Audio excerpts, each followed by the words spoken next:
सभी भक्तों को श्री शिवाय नमस्तुभ्यम हर हर महादेव। मार्गशीर्ष महीने से प्रारंभ कीजिए संतान प्राप्ति के ये 4 उपाय। इन उपायों को लगातार 3 महीने तक एक नियम के साथ यदि आप करते हो तो 3 महीने बाद निश्चित रूप से आपका गर्भ ठहरेगा। उपाय किस प्रकार है, कैसे करना है, आइए उनकी जानकारी देते हैं। पर सबसे पहले वीडियो को कर दो लाइक, चैनल को कर दो सब्सक्राइब और इस वीडियो को कर दो अधिक से अधिक शेयर। अब सबसे पहला उपाय है एक बेलपत्र वाला। एक बेलपत्र वाला जो उपाय आपको करना है भगवान शंकर के शिवलिंग पे। वैसे तो आप जब बेलपत्र समर्पित करते हो शिवलिंग पे तो समर्पित करते समय इस बेलपत्र की ठूंठ को तोड़ देते होंगे।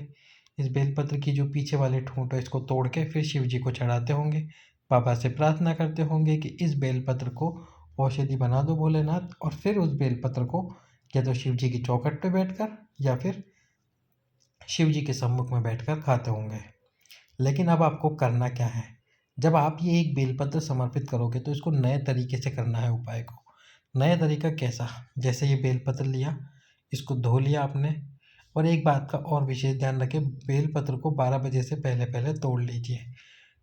12 बजे के बाद तोड़े गए बेलपत्र भोलेनाथ स्वीकार नहीं करते हैं, क्योंकि जब हम बेलपत्र 12 बजे से पहले तोड़ते हैं, एक रात्रि इन बेलपत्रों को फ्रिज में रखते हैं, तो ये बेलपत्र भी प्रसन्न होते हैं कि कल हम भगवान शिव के ऊपर समर्पित होंगे। और ये जब इस प्रसन्नता में होते हैं कि हम भगवान शंकर पर समर्पित होंगे, तो यह भी वहीं फ्रिज में भजन करते हैं। ऐसी बात गुरु जी ने ही बताई थी अपनी कथा में कि ये बेलपत्र भी भजन करते हैं पूरी रात्रि कि हम कल भगवान शंकर के शिवलिंग पे समर्पित होंगे। तो अब आपको इस बेलपत्र का ठूंठ बिल्कुल भी नहीं तोड़ना, बस धो लेना है तोड़ के। अब आपको करना क्या है, शिव मंदिर में जाना है इस बेलपत्र को लेके और भगवान शंकर के शिवलिंग पे। अब वैसे तो गुरुजी ने बताया है कि जब भी आप बेलपत्र समर्पित करो तो उसकी डंडी आपके विपरीत रखनी चाहिए मनोकामना की पूर्ति के लिए। और यदि आप रोग मुक्ति के लिए भी कर रहे हैं तो डंडी विपरीत में ही रखते होंगे। जब बेलपत्र चढ़ाते होंगे तो उसकी डंडी विपरीत में, जैसे आप ये पीछे की तरफ दक्षिण दिशा में खड़े हैं, सामने उत्तर की तरफ जलाधारी है शिव जी की, पीछे दक्षिण में आप खड़े हुए हैं, उत्तर की तरफ आपने वो रख दिया, बेलपत्र समर्पित कर दिया। बीच वाली पत्ती आपकी तरफ थी और उत्तर की तरफ डंडी थी। तो पहले दिन आपको इस प्रकार से समर्पित करना है। यदि ऐसे नहीं समर्पित कर सकते तो फिर उत्तर, ये जो बेलपत्र की डंडी आप पूर्व में भी कर सकते हो, पश्चिम में भी कर सकते हो, आपकी तरफ भी कर सकते हो, क्योंकि इस बेलपत्र को आपको 30 प्रकार से समर्पित करना है। उसकी पीछे की ठूंठ तोड़नी नहीं है। जैसे फिर आपने जब बेलपत्र समर्पित कर दिया, अब उस बेलपत्र को उठाना है और शिव जी की चौखट पर बैठकर सबसे पहले तो वो ठूंठ वाले भाग को ही तोड़ देना है। उसको तोड़ के सबसे पहले उसी को खाना है। उसको खाते समय बाबा से प्रार्थना करती है, यदि शरीर में कोई भी समस्या है जिसकी वजह से मुझे संतान प्राप्त नहीं हो रही है, तो बाबा मेरी उस समस्या को दूर करो और मुझे संतान की प्राप्ति कराओ। फिर उसके बाद में पूरा बेलपत्र आपको खाना है, बीच का पत्ता नहीं तोड़ना, पूरा का पूरा बेलपत्र खा लेना है। अब अगले दिन आपको फिर उत्तर की तरफ, जैसे आपने पहले जिस दिशा में आपने कल बेलपत्र चढ़ाया था उसके विपरीत चढ़ा ले। एक बार पूर्व में चढ़ा ले, एक बार पश्चिम में चढ़ा ले, एक बार उत्तर में चढ़ा ले, एक बार दक्षिण में चढ़ा ले, फिर एक बार दक्षिण पूर्व में चढ़ा ले, उत्तर पूर्व में चढ़ा ले, उत्तर पश्चिम में चढ़ा ले, दक्षिण पश्चिम में चढ़ा ले। इस प्रकार ये 8 दिशाओं में आप बेलपत्र समर्पित करें प्रत्येक दिन। फिर उसके बाद में अलग अलग दिशाओं में, जैसे 8 दिशाएं, फिर इसके बाद थोड़ा सा इधर टिल्ट हो जाएगा, फिर इस प्रकार इधर हो जाएगा, इस प्रकार इस दिशा में हो जाएगा। ऐसे आपको अलग अलग तरीके से बेलपत्र समर्पित करना है प्रत्येक दिन। अलग अलग तरीके यानी कि अलग अलग दिशाओं में, अलग अलग दिशाओं में बेलपत्र समर्पित करना है। और उस अलग अलग दिशाओं से बेलपत्र को उठा के ठूंठ को तोड़ के पहले ठूंठ खाना है और फिर बेलपत्र खाना है संतान की कामना के लिए। अब इसके साथ ही आपको एक और उपाय भी करना है। जो 4 उपाय मैं आपको बता रहा हूँ उसमें यह उपाय दूसरे नंबर का है। पहले नंबर पे जो उपाय है वो सबसे महाप्रतापी और महा उपाय है, जिसका वर्णन सभी करते हैं, जिसका नाम है पशुपतिनाथ जी के व्रत। यदि आपका सोमवार को और कोई व्रत ना हो तो आप पशुपतिनाथ के व्रत शुरू कर सकते हैं। वैसे यदि आप सोमवार के व्रत भी रखते हैं तो जब पशुपतिनाथ का व्रत कर रहे हैं तो उस दिन वो सोमवार वाला व्रत ना रखें, क्योंकि जिस दिन 2 व्रत होते हैं उस दिन आपको दोनों में से एक ही व्रत रखना होता है। जैसे यदि कोई व्यक्ति मंगलवार का व्रत रखता है और मंगलवार के दिन कोई दशमी तिथि पड़ जाती है, प्रदोष पड़ जाती है, तो फिर वो मंगलवार का व्रत नहीं रखता, दशमी तिथि का व्रत रखता है। तो इसी प्रकार से आपको पशुपति व्रत रखना है 5 सोमवार का। 5 सोमवार का पशुपति व्रत रखना है। अब इस पशुपतिनाथ के व्रत को किसी भी सोमवार से आप उठा लीजिए। उठाने के बाद में यानी कि किसी भी सोमवार से प्रारंभ कर दीजिए। सुबह सुबह आपको जो भी आप सामग्री अभिषेक के लिए लेके जाना चाहते हैं, पूजन के लिए लेके जाना चाहते हैं, वो लेके जाएं। उसके बाद में आपको जो थाली आप लेके गए उस थाली को वापस घर पर लेकर आ जाए। घर पर लाने के बाद में उस थाली को रख देना है। फिर आपको करना क्या है, शाम के समय मीठे का प्रसाद बनाना है और 6 दीपक लेने हैं, आटे के या मिट्टी के, कोई से भी आप ले सकते हैं। उन 6 दीपकों में आपको घी डालना है और जो बात लगाओगे आप, वो आपको स्वयं अपने हाथ से बनानी है। वैसे गुरुजी ने कहा है मार्केट से भी ला सकते हो, लेकिन यदि स्वयं अपने हाथ से बात बनाकर लगाओगे तो ज़्यादा अच्छा रहेगा पशुपतिनाथ जी के व्रत में। फिर आपको मीठे का प्रसाद बनाना है, 6 दीपक रख लेने हैं, उसमें बात लगा लेनी है और घी डाल देना है। शाम को जाना है भगवान शंकर के शिवलिंग के पास में, प्रदोष काल में जाइए। प्रदोष काल में जाकर सबसे पहले तो यदि सुबह आपने बेलपत्र बचाए थे थाली में शिवलिंग पे समर्पित करने के लिए, तो शिवलिंग पे समर्पित कीजिए। शाम के समय अभिषेक मत करना, केवल थोड़ा सा जल का छींटा मार देना। फिर बेलपत्र हो आपके पास में, वो समर्पित कर दीजिए। यदि पूजन की थाली में आपने कोई भी वस्तु नहीं बचाई तो भी कोई बात नहीं। फिर उसके बाद में आपको भगवान शंकर के सम्मुख में जो प्रसाद बनाया उसको रखना है। उसके 3 हिस्से करने हैं, शिव जी के सम्मुख में ही करना है। मंदिर में कहीं ऐसे नहीं, शिव जी के सम्मुख में प्रसाद रखने की जगह आप कहीं और प्रसाद रख के 3 हिस्से करो और फिर शिव जी के सम्मुख में रखें। पूरा प्रसाद शिव जी के सम्मुख में रखा आएगा और उसके बाद में ही 3 हिस्से उस प्रसाद के किए जाएंगे। 6 जो दीपक है उनको थाली से उतार कर मंदिर में रखिए। 5 दीपकों को प्रज्वलित कर दीजिए। 5 दीपक प्रज्वलित करने के बाद में 5 दीपक प्रज्वलित कीजिए। आपको आरती वारती नहीं करनी है शिव जी की। अब उसके बाद में जो छठा दीपक है, उस छठे दीपक को आपको उठा लेना है, वापस थाली में रख लेना है और फिर जो प्रसाद के 3 हिस्से हैं, उन 3 हिस्सों में से आपको एक हिस्सा थाली में रख लेना है और बाकी 2 हिस्से मंदिर के अंदर ही छोड़ देने हैं। अब इसके बाद में आपको करना क्या है, थाली को उठाना है और आपके घर की तरफ चलना है। जब आप घर में प्रवेश करने वाले हो, यानी कि घर में प्रवेश ना किया हो, घर में आप प्रवेश करते हो, तो प्रवेश करते समय जो आपका सीधा हाथ पड़ता है उस हाथ पे आपको छठा दीप रखना है और वहाँ उस दीप को रख के प्रज्वलित कर देना है, यानी कि जला देना है उस दीप को।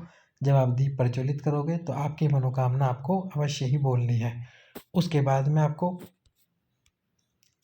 जब आप आपकी मनोकामना बोल के दीपक प्रज्वलित करके घर में प्रवेश कर जाए, फिर जब जो खाना बना है घर पे उसी खाना को आपको खाना है।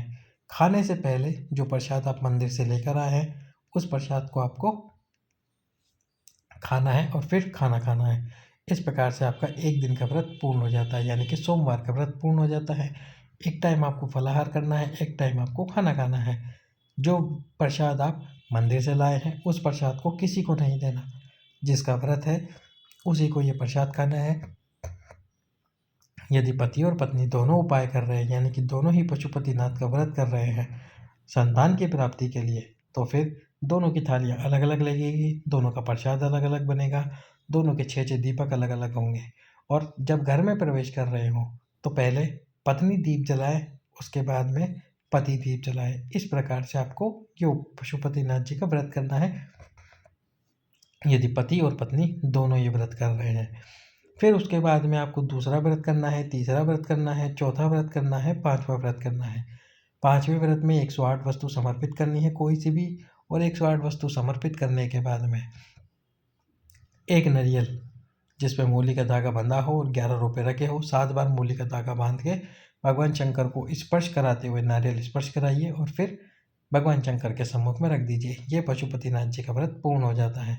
जब आप पशुपतिनाथ का व्रत कर रहे हैं, जिस दिन आपका व्रत हो उस दिन बेलपत्र ना खाएं, इस बात का ध्यान रखना। बाकी 6 दिन आपको लगातार बेलपत्र खाना है। पशुपतिनाथ जी का व्रत 5 सोमवार का होता है, तो ये कम से कम 1 महीने से ज़्यादा, यानी कि 1.5 से 2 महीने में व्रत कंप्लीट पूर्ण हो जाता है। तब तक आपको लगातार बेलपत्र खाते रहना है। साथ ही साथ में अब जिन माताओं बहनों का रजस्वला धर्म आता है, यानी कि पीरियड आता है, वो तो क्या करे, सबसे पहले जब पशुपति व्रत में रजस्वला हो, यानी कि जब पशुपति व्रत वो कर रही हो और किसी भी व्रत में, यानी दूसरे व्रत के बाद, तीसरे व्रत के बाद, जिस भी व्रत के बाद उनका पीरियड आए, तो उनको करना क्या है, फिर सफ़ेद आंकड़े की जड़ को लेकर आना है। सफ़ेद आंकड़े की जड़ को लेकर आइए, जड़ का एक छोटा सा भाग ही लेके आना है आपको। उस जड़ को लाकर पति के साथ में जड़ को लेकर आइए और उस जड़ को लाकर आपको भगवान शंकर के शिवलिंग पे से उस जड़ को 21 बार घुमा लेना है तुमरुकेश्वर महादेव के नाम से। तुमरुकेश्वर महादेव के नाम से 21 बार उस जड़ को घुमाना है। घुमाने के बाद में वहीं पर शिव जी को देखते हुए, यदि नंदी जी के पीछे की तरफ जगह हो खड़े होने की, तो वहाँ खड़े होते शिव जी को देखते हुए उस जड़ को लाल कपड़े में लपेटकर अपनी कमर में बांध लेना है। बांध के रखिए उस जड़ को। बाबा को प्रणाम कीजिए, पति और पत्नी दोनों। और प्रणाम करने के बाद में एक पीपल का पत्ता शिव जी के ऊपर समर्पित कीजिए। और एक पीपल का पत्ता समर्पित करते समय आपको नाम लेना है भगवान अवधूतेश्वर महादेव। अवधूतेश्वर महादेव का नाम लेकर पीपल का पत्ता समर्पित कर दीजिए अवधूतेश्वर महादेव के नाम से। और उस पीपल के पत्ते को उठाकर गाय के दूध में आपको उबालना है। रात्रि को उस दूध के 2 हिस्से, यानी कि एक हिस्सा पति का, एक हिस्सा पत्नी का, जिस पात्र में आपने दूध डाला है उस पात्र को अपने हाथ में पकड़िए। तुमरुकेश्वर महादेव का नाम फिर से स्मरण कीजिए और उस दूध को पीकर सोइए। रात्रि में उस दूध को पीना है आपको। इस प्रकार से ये 1 महीने तक गाय के दूध वाला उपाय आपको करना है। तो ये हो गए 3 उपाय, 4 उपाय जो अभी तक मैंने आपको बता दिए। सबसे पहला जो उपाय बेलपत्र वाला, दूसरा जो बताया पशुपतिनाथ जी का व्रत, तीसरा जो बताया संतान प्राप्ति के लिए सफ़ेद आंकड़े की जड़, और चौथा बताया ये 1 गिलास यानी कि गाय के दूध वाला उपाय। अब 5वां और अंतिम उपाय जो आपको बताते हैं। इस उपाय को आप 2 तरीके से कर सकते हो। 2 तरीके से कैसे? जैसे कि आप डेली जल चढ़ाने जा रहे हो, तो डेली जल चढ़ाते हुए आपको करना क्या होगा, भगवान शंकर के शिवलिंग पे आप जल तो चढ़ाने जाएंगे ही, और जब जल चढ़ाते हैं तो जो जल नीचे बहकर गिरता है उसको आप अपने हाथ में लेके पी लेते हैं। या तो आप ये कर लीजिए, या फिर आप क्या कीजिए, 2 बेलपत्र लीजिए। एक बेलपत्र माता अशोक सुंदरी की तरफ, बेलपत्र की डंडी जलाधारी की तरफ। दूसरा जो बेलपत्र है वो भगवान शंकर के शिवलिंग पे, उसकी डंडी भी जलाधारी की तरफ। पहले जल नहीं चढ़ाना, पहले ये 2 बेलपत्र समर्पित करने हैं। अब नीचे एक पात्र लगाइए, भगवान शंकर के शिवलिंग पे कुंदकेश्वर महादेव के नाम से जल समर्पित कीजिए। जल समर्पित करने के बाद में थोड़ा सा जल जब पात्र के अंदर आ जाए तो उस जल को भगवान शंकर का स्मरण करते हुए शिवलिंग के सम्मुख में पी लीजिए। थोड़ा सा जल आपको घर पर लेकर आना है, उस जल का आपको घर पर छींटन करना है, और साथ ही साथ में आपके पूरे घर में छींटन कर देना है। आपके घर के द्वार पर उस जल को डालना है। तो आप या तो वो जल जो कि 1 कलश जल समर्पित करके पीते हैं उसको कर लीजिए, या ये 2 बेलपत्र वाले उपाय को कर लीजिए। दोनों में से कोई भी उपाय कर लीजिए। जिस दिन आपका व्रत हो उस दिन जल भी ना पिए और बेलपत्र वाला उपाय भी ना ही करें। यानी पशुपतिनाथ जी के व्रत में आपको ये उपाय नहीं करना, उस दिन 1 दिन के लिए उपाय ना करें। अब सफ़ेद आंकड़े की जड़ वाला तो उपाय मैंने बताया आपको, जब रजस वाला हो नारी। पर यदि मान लीजिए किसी को रजस वाला धर्म नहीं आता है, तब वो क्या करे, तो पशुपतिनाथ का जो व्रत करती है माताएं, उसमें जो सोमवार पड़े, यदि सोमवार पड़ता है तो अच्छी बात है, नहीं तो प्रदोष के दिन, दोनों में से किसी भी दिन, यदि आप व्रत वाले दिन ही सफ़ेद आंकड़े की जड़ को बांधना चाहते हैं, तो जब व्रत पूर्ण हो जाए, शाम की पूजा कर कर आ जाए, उसके बाद में आप मंदिर में जाकर उस सफ़ेद आंकड़े की जड़ को बांध सकते हैं। पर यदि आप सोचते हैं कि बोले उस दिन मेरा व्रत है, मैं जड़ नहीं बांध सकती, तो फिर आपको क्या करना है, प्रदोष वाले दिन, ये उनके लिए है जिनका रजत वाला धर्म बिल्कुल बंद है। प्रदोष वाले दिन उस सफ़ेद आंकड़े की जड़ को शिव के मंदिर में जाकर तुमरुकेश्वर महादेव के नाम से बांध लीजिए 21 बार घुमाकर। आपका जो गर्भ है वो 3 महीने में ज़रूर ठहरेगा और आपको संतान की प्राप्ति भी अवश्य ही होगी। सभी भक्तों को श्री शिवाय नमस्तु।